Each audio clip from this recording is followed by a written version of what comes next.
Good morning. The chapter is plant respiration. In this lecture today we are going to discuss two different topics. First is fermentation and second one is RQ.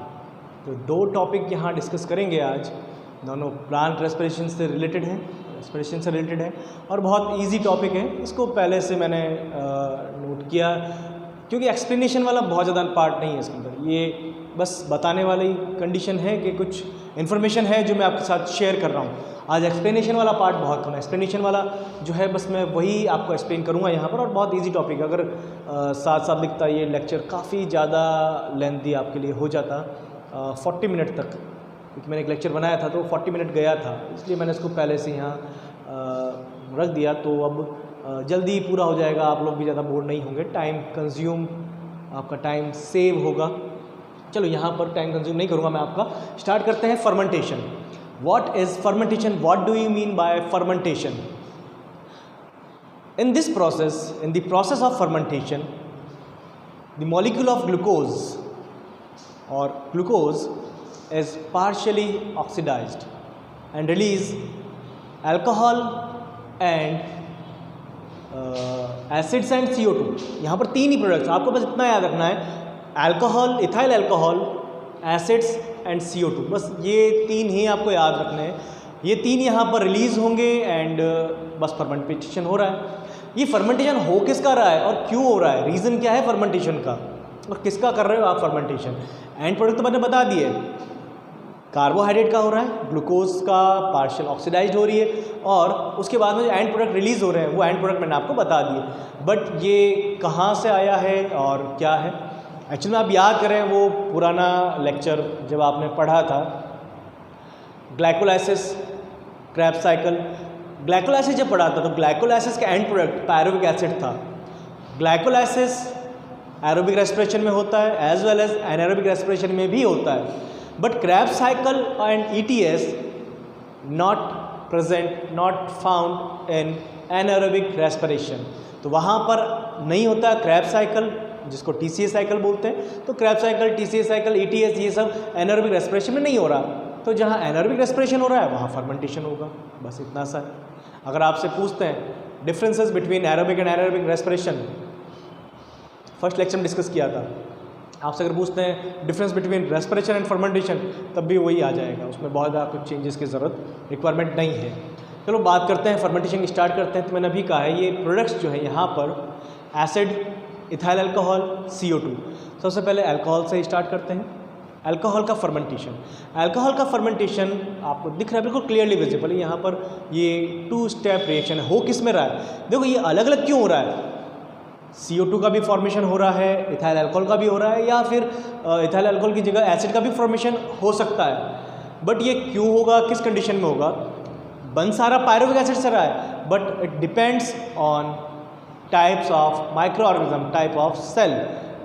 जो भी micro organism का type है, जो cell है जिसमें ये process चल रहा है, ये उस पर डिपेंड करेगा वो किसका फॉर्मेशन कर रहा है, क्या कंडीशंस है उसके लिए, क्या अवेलेबल सोर्सेज हैं, और उसके बेसिस पर यहाँ फॉर्मेशन होगा, फर्मेंटेशन होगा।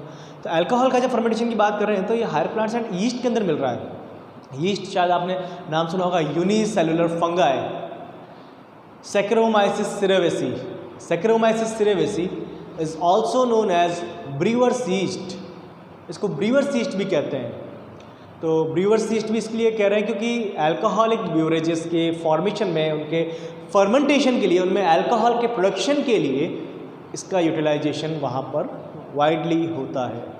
यहाँ पर हो क्या रहा है, पायरुविक एसिड है, पायरुविक एसिड से आपने एसिटाल्डिहाइड का फॉर्मेशन किया, CO2 रिलीज हुई। तो जब आप यहाँ पर CO2 को रिलीज कर रहे हो, in that condition the enzyme utilize, that is decarboxylase, pyruvic decarboxylase. तो यहाँ पर पायरुविक डिकार्बोक्सिलेज एंजाइम है जो यूटिलाइज हो रहा है एंड फॉर्मेशन हो रहा है CO2 का, एसिटाल्डिहाइड का, बट अल्कोहल का तो नहीं हुआ। अब एसिटाल्डिहाइड से फॉर्मेशन होगा इथाइल अल्कोहल का, इसके लिए रिस्पॉन्सिबल डिहाइड्रोजिनेज होगा, अल्कोहल डिहाइड्रोजिनेज। NADH2 से NAD का फॉर्मेशन हो रहा है, कोफैक्टर है जो चेंज हो रहा है, हाइड्रोजन रिलीज हो रहा है। तो जब भी यहाँ पर हाइड्रोजन रिलीज होता है तो डिहाइड्रोजिनेज एंजाइम उसके लिए क्यों, डिहाइड्रोजनेशन प्रोसेस है ना, कि हाइड्रोजन रिलीज करना है, तो उसके लिए एंजाइम तो रिस्पॉन्सिबल डिहाइड्रोजनेज ही होगा। तो यहाँ पर डिहाइड्रोजनेज रिएक्शन हो रही है एंड फॉर्मेशन हो रहा है इथाइल अल्कोहल का, ये हो गया ethyl alcohol obtain. Second condition lactic acid. Lactic acid नाम सुना होगा, produced by lactobacillus. Lactobacillus bacteria is responsible for the production of lactic acid. It is also called LAB, lactic acid bacteria, and found in curd. ये curd में मिलता है, दही में मिलने वाला बैक्टीरिया है। आपने कभी दही बनाया होगा, दही जमाया होगा, तो दही पहले बनाते हैं फिर जमाते हैं। एक्चुअल में प्रॉब्लम ये है कि बोलने में यही बोलते हैं दही जमा दिया, लेकिन पहले दही बनाना पड़ता है। बनाना कैसे है, सबसे पहले तो मिल्क लेना पड़ेगा आपको। मिल्क को जो मिल्क बाहर से आप लेकर आए हैं मार्केट से या काऊ से, जिससे भी आपने लिया है, उसको थोड़ा हीट करना पड़ेगा। जब मिल्क को आप हीट करेंगे तो उसमें जो unwanted several types of bacterias present है उनको आपको किल करना होगा। जो बैक्टीरिया मर जाएंगे, उनकी डेथ हो जाएगी, कोई बैक्टीरिया वहाँ प्रेजेंट नहीं है, उस कंडीशन में अब आप उसमें जब उसका रूम टेम्परेचर आएगा, रूम टेम्परेचर में आने देना है। अगर गर्म मिल्क में आपने, हॉट मिल्क में आपने डाल दिया इनॉक्यूलम, तो जो बैक्टीरिया उसमें प्रेजेंट है वो भी किल हो जाएंगे, उनकी भी डेथ हो जाएगी। अब करना क्या है, उस मिल्क को हीट करना है, गर्म होगा, बैक्टीरिया की डेथ हो जाएगी, रूम टेम्परेचर पाएगा, then you can mix inoculum as inoculum. We use whey milk, you can use whey milk और कर्ड, जामन जिसको बोलते हैं, जिसमें थोड़ा सा दही ले सकते हैं, छाछ ले सकते हैं और उसको उसमें मिक्स कर देते हैं। अब उसको आपको रेस्ट करना होगा 8 to 10 आवर्स एक वार्म प्लेस पर। वार्म प्लेस जहाँ टेम्परेचर 37 डिग्री सेंटीग्रेड के आसपास हो, वहाँ पर आपको उसको रखना होगा 8 to 10 आवर्स। एंड फॉर्मेशन पूरा, और वो बैक्टीरिया ग्रो करेंगे, अपना नंबर इंक्रीज करेंगे, लैक्टिक एसिड का प्रोडक्शन करेंगे और पूरा मिल्क कन्वर्ट हो जाएगा कर्ड के अंदर। उन्होंने लैक्टिक एसिड का रिलीज़ किया है। मसल्स लिखा है मैंने यहाँ पर, मसल्स में भी फॉर्मेशन होता है लैक्टिक एसिड का। हाउ इज दिस पॉसिबल, और कंडीशन क्या होती है? तो सिंपल सी कंडीशन है, आप कोई फिजिकल एक्टिविटी, वैसे आपके अभी कोई फिजिकल एक्टिविटी नहीं है मान ले, बट आपने फुटबॉल खेलना स्टार्ट कर दिया या क्रिकेट खेलना, कुछ भी, चलो फुटबॉल का कहते हैं, फुटबॉल खेलना स्टार्ट कर दिया आपने आज से। अब आपके लिम्स के अंदर पेन हो रहा है, आपके लिम्स की जो मसल्स है उनमें पेन हो रहा है। और वो पेन क्यों हो रहा है, उसका रीज़न ये है कि आपने रनिंग जब स्टार्ट की है तो ऑक्सीजन की सप्लाई आपकी मसल्स को जितनी डेली हो रही थी, कल हुई थी, उतनी आज हो रही है, बट आज की रिक्वायरमेंट ज़्यादा है, आज वहाँ पर उसको ज़्यादा रिक्वायरमेंट है। उस रिक्वायरमेंट को फुलफ़िल करने के लिए आरबीसी तो ज़्यादा है नहीं, आरबीसी अभी भी उतनी है जितनी कल थी, तो ऑक्सीजन की सप्लाई कम हो रही है, रिक्वायरमेंट ज़्यादा है, तो मसल्स में एनारोबिक रेस्पिरेशन स्टार्ट हो जाएगा एंड फॉर्मेशन होगा लैक्टिक एसिड का। एनारोबिक रेस्पिरेशन तो है ही है, फर्मेंटेशन एनारोबिक रेस्पिरेशन के बाद हो रहा है, पायरुविक एसिड से हो रहा है, तो यहाँ पर लैक्टिक एसिड का फॉर्मेशन आपकी मसल्स में हो जाएगा और आपकी मसल्स पेन करेगी। बट जब आप डेली खेल रहे हैं, डेली आप फिजिकल एक्टिविटी हो रही है, उस बॉडी पार्ट में जहाँ पेन हो रहा है, तब आपके आरबीसी का प्रोडक्शन ज़्यादा होगा, बोन मैरो में आरबीसी का प्रोडक्शन इंक्रीज होगा और उसके बाद में आपको आरबीसी के जब नंबर इंक्रीज़ हो जाएगा तो रिक्वायरमेंट फुलफिल हो जाएगी, ऑक्सीजन का ट्रांसपोर्टेशन ज़्यादा होगा, रिक्वायरमेंट फुलफिल होने के बाद में पेन आपका ठीक हो जाएगा। तो यही रीज़न है, जब आप कोई भी काम करते हो तो जैसी नया कोई फिजिकल एक्टिविटी की तो आपको पेन हुआ, बट वो अगले 4-5 दिन में ठीक हो जाता है, उसका रीज़न यही है, पेन का भी और ठीक होने का भी। Next, acetic acid, Acetobacter aceti responsible for the production of acetic acid. Pyruvic acid से फॉर्मेशन होगा एसिटाल्डिहाइड का, देन एसिटाल्डिहाइड से एसिटिक एसिड का प्रोडक्शन होगा। Last one is butyric acid. Butyric acid के लिए क्लॉस्ट्रीडियम ब्यूटायरिकस ये बैक्टीरिया रिस्पॉन्सिबल है और फॉर्मेशन होगा पहले एसिटोएसिटिक एसिड का एंड देन ब्यूटायरिक एसिड। तो सिंपल सा प्रोसेस, वही प्रोसेस जो करते आए हैं वही प्रोसेस चल रहा है, कुछ भी इसमें न्यू नहीं है, बहुत ज़्यादा एक्सप्लेनेशन वाला नहीं है। ये ऐसा टॉपिक, ये नोट्स की तरह है, बस मैं यहाँ से साइड हो गया, आप इसका स्क्रीनशॉट ले लें और आप इसको एज अ नोट्स अपने लिख सकते हो, आप नोट कर सकते हो, आपके प्रॉपर नोट्स प्रिपेयर हो जाएंगे, इसमें नया एक्स्ट्रा कुछ लिखने की आपको रिक्वायरमेंट नहीं होगी। चलो नेक्स्ट डिस्कस करते हैं। The next topic is RQ. What is RQ? RQ is respiratory quotient. RQ is respiratory quotient. What is RQ? But इसका रीज़न अब है क्या ये एक्चुअल में, ये तो मैंने फुल फॉर्म बताइए है क्या, ratio of CO2 and O2 is RQ। Ratio of CO2 and O2 is called RQ। अब कौन सा CO2 कौन सा O2? O2 तो बहुत सारी। अब यहाँ पर जैसे आप ऑक्सीजन यहाँ पर भी इसके साथ में, तो मैं इसको भी लूँगा क्या? ऑक्सीजन यहाँ पर भी, ये 6O2 है, 6 यहाँ पर है, तो यहाँ पर ऐसा नहीं है। तो आप थोड़ा सा फॉर्मूला को ध्यान से देखें, ये कॉन्सेप्ट आपका क्लियर हो जाएगा। कई सारे स्टूडेंट्स मैंने देखे हैं जो करते क्या है, जब एक का मैंने करवाया और दूसरे करने के लिए दिए तो उन्होंने जितनी भी ऑक्सीजन है सबको ले लिया, जितनी भी CO2 सबको ले लिया। अब ऐसा नहीं करना है आपको, ऐसा थोड़ी होता है। यहाँ पर सिंपल सा आपको जो formula CO2 evolve in respiration, volume of CO2 evolve, volume of O2 absorb. तो जो CO2 आपने इवॉल्व की है, जो O2 आपने एब्जॉर्ब की है, बस उसी का रेशियो आपको निकालना है, बस और कुछ भी नहीं है इसके अंदर। चलो देखते हैं। फॉर्मूला हो गया, शॉर्ट फॉर्म हो गई, फुल फॉर्म हो गई। कार्बोहाइड्रेट, सबसे पहले कार्बोहाइड्रेट की बात करेंगे। तो कार्बोहाइड्रेट का RQ, अभी मैंने कहा CO2/O2, तो आपको रिएक्शन, रेस्पिरेशन की रिएक्शन आपको याद होनी कंपलसरी है। C6H12O6 + 6O2, देन फॉर्मेशन हो जाएगा 6CO2 6H2O एंड ATP की रिक्वायरमेंट नहीं, मैंने नहीं लिखा उसको, रिक्वायरमेंट नहीं थी इसलिए मैंने उसको मेंशन नहीं किया। अब यहाँ पर 6/6, तो 6/6 आप जब करोगे तो यहाँ पर answer will be 1, the answer is 1। तो आंसर यहाँ पर 1 है, तो इसका RQ 1 हो गया। तो सिंपल सा कैसे कैलकुलेट किया, जब आपको कार्बोहाइड्रेट का RQ निकालना था तो आपने रिएक्शन, कार्बोहाइड्रेट से जो रेस्पिरेशन की रिएक्शन है उसको लिखा, उसमें CO2 कितनी इवॉल्व हो रही है उसको डिवाइड किया, O2 जो आपने एब्जॉर्ब की थी उससे, और आपको आपका RQ ऑब्टेन हो गया। नेक्स्ट, फैट से, अगर आपको फैट से RQ कैलकुलेट करना है तो फैट से ऑक्सीडेशन, फैट से रेस्पिरेशन की रिएक्शन आपको लिखनी होगी। तो यहाँ पर 145 O2 यूटिलाइज होंगे और CO2 रिलीज होगी ओनली 102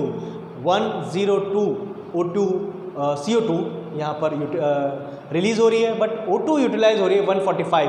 तो CO2 102 है, 102/145 आप कैलकुलेट करो, आंसर आपको मिल जाएगा। बट मैंने मेंशन किया है 0.7। ये देखो एग्जाम में एक्चुअल में क्या होता है, यहाँ पर सिंपल डायरेक्ट क्वेश्चन पूछे, what is the RQ of fat, what is the RQ of protein, तो डायरेक्ट क्वेश्चन पूछ लेते हैं। तो ये बहुत ज़्यादा ऐसा टॉपिक नहीं है कि मैं आपको रिएक्शन एक्सप्लेन करूँ और फिर समझाऊँ, ठीक है। तो अभी इस लेवल का आपके नहीं है, जब होगा तब आप पढ़ लेंगे। तो यहाँ पर नीट के लिए board exam, CBSE board, RBSE board के लिए बस इतना ही सफिशिएंट है। ये सिंपल सी इन्फॉर्मेशन है जो आपको याद रखनी है। Next, RQ of protein, RQ of protein is more than fat. तो अब यहाँ पर मैंने अलग अलग लिखा है 0.7 से 0.9। एक्चुअल में डिफरेंट टाइप्स के प्रोटीन्स होते हैं। अब डिफरेंट टाइप्स के जो प्रोटीन्स हैं उनमें आपको डिफरेंट टाइप का RQ मिल जाएगा, डिफरेंट RQ मिलेगा उनका, इसलिए थोड़ा सा ये वेरी करता है। ऐसा नहीं है सारे प्रोटीन्स का सेम है, बट जो रेंज है वो 0.7 से 0.9 के बीच में रहती है। अब इसमें एक आप थोड़ा सा ये ध्यान रखें, एवरेज वैल्यू 0.8 आ जाएगी। तो एग्ज़ाम में आपको क्वेश्चन ये मिल सकता है जैसे वो ट्रू फॉल्स वाला मिलता है असर्शन रीज़न का, तो उसमें कुछ आपको स्टेटमेंट्स मिलते हैं नीट के एग्ज़ाम में, तो उसमें आपको मिल सकता है RQ of fat is 0.7, RQ of protein 0.8, और इस तरह से आपको मिल सकता है। चलो नेक्स्ट डिस्कस करते हैं। कार्बोक्सिलिक एसिड फॉर्मूला है O2 एब्जॉर्ब, CO2 यूटिलाइज, और यूटिलाइज या रिलीज कहेंगे उसको, जो CO2 इवॉल्व हुई है उसकी बात कर रहे हैं। तो 4 CO2/1 O2। तो जब आप किसी को भी 1 से डिवाइड करोगे, कोई भी डिजिट हो जिसको आप 1 से अगर डिवाइड कर रहे हो, आंसर आपका वही डिजिट होगी जिसका आप डिवाइडेशन कर रहे हो, जिसको आप डिवाइड कर रहे हो 1 से, वो आपका आंसर हो जाएगा। तो यहाँ पर ये मैथ्स का है तो आपको याद होगा, नहीं है तो याद रख लें, इतनी ज़्यादा ज़रूरत वैसे मैथ्स की नहीं पड़ती है। तो 4/1 4.0 इज़ द आंसर। ये फिक्स है। सिट्रिक एसिड, मैलिक एसिड, अब सिट्रिक एसिड मैलिक एसिड का 1.33 भी गिवन होता है बुक में आपके, 1.14 1.33 गिवन है, तो आप इसको याद रखें। सक्यूलेंट प्लांट जो फ्लैशी प्लांट्स होते हैं उनकी बात कर रहे हैं। तो फ्लैशी प्लांट्स के अंदर CO2 रिलीज़ नहीं हो रही है, बट O2 आप यूटिलाइज कर रहे हो, तो उसमें आप 0/3 करोगे। तो 0/3, तो जब भी किसी को भी आप 0 का किसी से भी डिवाइड करो, आंसर विल बी 0। ठीक है, तो यहाँ आंसर 0 आ जाएगा। नेक्स्ट एनाएरोबिक रेस्पिरेशन, ये पहले बताना चाहिए था। एरोबिक रेस्पिरेशन आपने देखा है, ये लास्ट में आ गया एनाएरोबिक रेस्पिरेशन। एनाएरोबिक रेस्पिरेशन में कहीं पर भी ऑक्सीजन का यूटिलाइजेशन नहीं होता है। देखो यहाँ मैथ्स के रूल्स काम आ रहे हैं। जब किसी को 1 से डिवाइड करते हैं तो क्या होता है, 0 को किसी से डिवाइड करते हैं तो क्या होता है, और एक नई कंडीशन हो रही है यहाँ पर, जब किसी को 0 से डिवाइड करते हैं तो क्या होता है। तो देखो आप यहाँ पर 2CO2 रिलीज हो रही है, बट O2 यहाँ एब्जॉर्ब नहीं हो रही, तो 2/0, ये जो साइन है, ये 8 नहीं लिखा है मैंने, ये हॉरिजॉन्टल 8 नहीं है, this is sine of infinite, ये इन्फानाइट का साइन है। तो यहाँ पर आपको अब इन्फानाइट मिलेगा, RQ इसका इन्फानाइट हो जाएगा। तो ये सिंपल सा टॉपिक था जिसमें फर्मेंटेशन एंड RQ डिस्कस किया। मैं फिर से बता देता हूँ फर्मेंटेशन क्या है, RQ क्या है। Fermentation process in which glucose is oxidized partially and release ethyl alcohol और CO2 और lactic acid। तो इन तीनों में से प्रोडक्शन करता है किसी सब्सटेंस का, और फर्मेंटेशन हो रहा है। ये पायरुविक एसिड के बाद का प्रोसेस, आप देखें, ऑब्जर्व करें, ये सारा कुछ पायरुविक एसिड से ही स्टार्ट हो रहा है। जितना भी है पायरुविक एसिड से स्टार्ट होगा, उसके बाद ये प्रोसेस आगे चलेगा। तो पायरुविक एसिड से तो ग्लाइकोलाइसिस हो गया, पायरुविक एसिड के बाद में प्रोसेस हुआ है और ये सारा फॉर्मेशन हुआ। RQ सिंपल सा फॉर्मूला याद रखें आप, CO2/O2 याद नहीं रखें फिर गड़बड़ हो जाएगी। आप तो ये याद रखें, CO2 evolve and O2 absorb, बस volume of CO2 evolve, volume of O2 absorb, बस इतना सा आपको याद रखना है। आप अब now you can take screenshot of this board and this will help you in preparing your notes.